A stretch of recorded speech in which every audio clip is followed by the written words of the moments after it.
Written and directed by Roache-Turner. We are talking Beast of War, and this is a 2025 Australian World War II shark attack movie. So the story takes place in 1942 and follows a group of soldiers, initially part of their kind of training, and they are shipped off to war.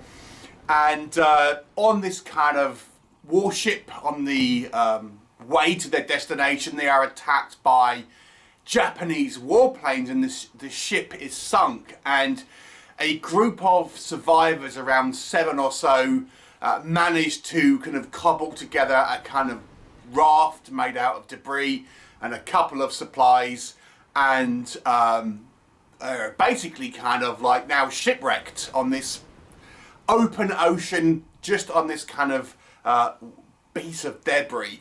However, their problems are only just starting, as there seems to be a huge 20-foot great white shark that seems to want to have a nibble on them, and there may well still be Japanese in the area as well.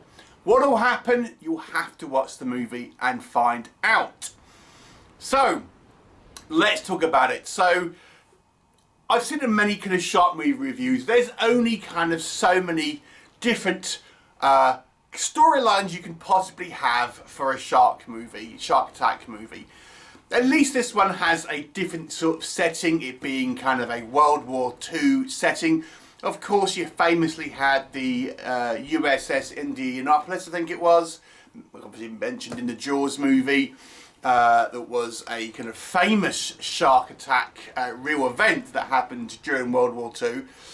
But yeah, you know, at least here you have the kind of the double trouble of people in a war zone and the kind of the shark as well.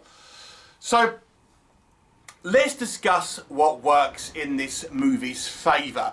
Let's talk about the tone of the film, and this goes for stylistic choices rather than realistic choices.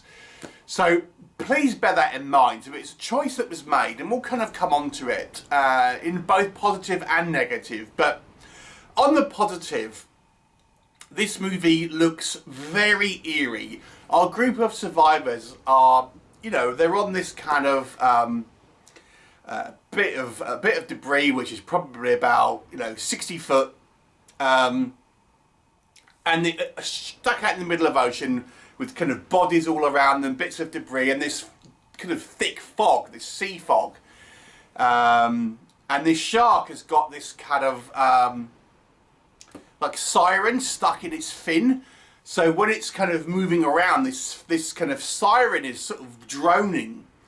It's kind of broken, so it has this weird sort of ethereal sound almost. So obviously, you have seen movies where the shark has been roaring. This doesn't do that, but it wants to have a sound. So it almost feels like a howl when this shark is swimming around, because the water's going through this kind of siren and making this kind of sound.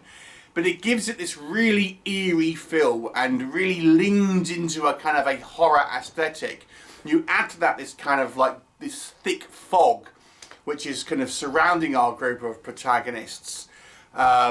You know, it definitely gives it a real horror feel, and almost feels like it's a sort of supernatural threat. And there's no supernatural elements to this, I'll point out, but it just gives it this kind of real horror aesthetic. So there's definitely some kind of stylistic choices here that are made for dramatic purposes over it trying to be a necessarily realistic movie. But what I will say on the kind of the realistic front is I do feel this movie does a good job of showing you the camaraderie between soldiers, brothers in arms. The movie focuses on our main character called Leo, because of course he's the main hero. Why wouldn't he be? And he's like this Aboriginal soldier who makes friends with this kind of like bookwormish soldier called Will. And he's constantly trying to have to stick up for Will, because Will's a little bit, a bit of a quiet type. But Leo gets some grief, because obviously it's 1942, for being an Aboriginal, and therefore he's taking some kind of like abuse from with racial connotations from this other guy called Des, who is like the third main kind of soldier of this this group. But you do feel that the general sense of camaraderie, the kind of the training montage at the beginning, sort of it really kind of tries to demonstrate that, and that kind of that feeling of sticking up for one another and things like that. And it's a theme that runs through the movie. So there is definitely some elements that I think is probably true of you know, veterans and people in combat and soldiers. The actual, I will say, I think the initial segment where we see our kind of soldiers training does feel sort of quite authentic to the time, and I also really quite like the banter between these kind of these sort of soldiers. It is quite Australian. I'm not quite sure how it will translate to American audiences, because I feel it's somewhat similar to British humour to a degree. But there's some quite kind of like good banter kind of going on between these kind of soldiers, and you know it kind of, I feel it solidifies the kind of the bond between them. I think the performances are all very good. There's maybe some of the characters are a tad overwritten. We'll come on to it, but I think the performances were all fine, and you know I kind of believed them in their roles, and the characterizations, although a little broad, and we'll touch upon that again, I did think you kind of got at least with our main three characters, you kind of got a good sense of kind of who they are, and the relationship between the three of them is kind of quite well defined, I would say. I have seen some criticisms about the characterization, and arguably, yeah, I would say some of the other characters maybe get, you know, less screen time and less characterization, but, you know, in a movie like this, you can't really have you know, full characterization for every character, as the movie would be twice as long. So obviously some people are going to get killed more quickly than others, and those ones don't get as much characterization. I think that's probably fair to say. But for our main characters, I do feel you get a good sense of kind of who they are and everything like that.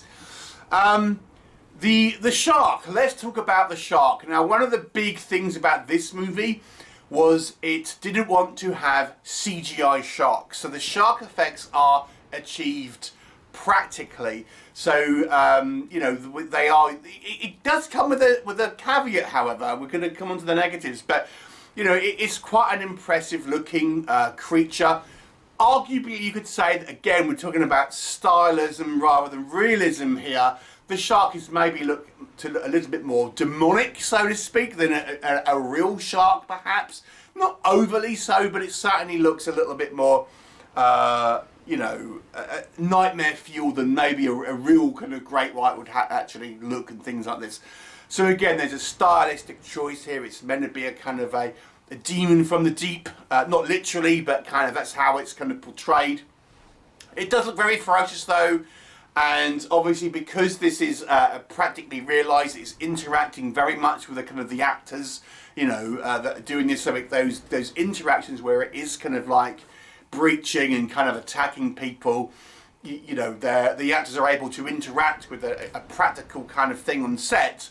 So it looks that kind of like that interaction looks more authentic than if it were maybe a kind of a CGI movie. Because let's be honest, this isn't a massively high budget film.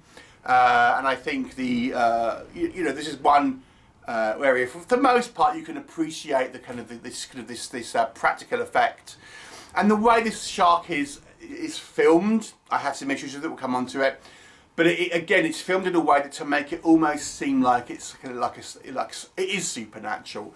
It uses a lot of kind of like slow-mo and for kind of like these kind of attacks, and you're not quite sure where it's coming out because this is thick fog and stuff like that, but it does look pretty you know, pretty horrifying at times, I have to say. There is a reasonable amount of practical gore. You know, there's a point where there's guts all over this kind of raft and things like that. It's not like a gratuitously gory movie, but you know, nonetheless, it doesn't shy away from showing you the kind of the red stuff, so to speak. And I gotta say, I found this movie entertaining. I was engaged with the plot. I was engaged with the characters, and although it's, you know, it's people out at sea being, you know, attacked by a shark, the general premise has been done many times before. But adding this kind of World War II element to it. As I say, there is still a threat from the Japanese as well out here, and they do show up.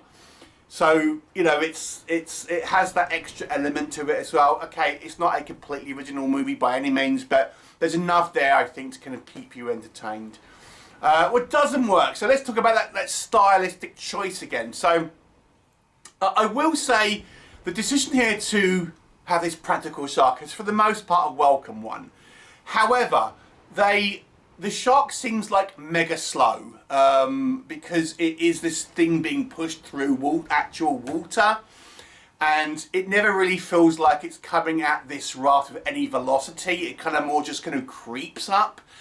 Add to this, you have an overuse of slow-mo. Pretty much whenever the shark is on screen, they use slow-mo to the point where it's a little bit overused. When I say a little bit overused, I mean it's massively overused. Let me just kind of rephrase that.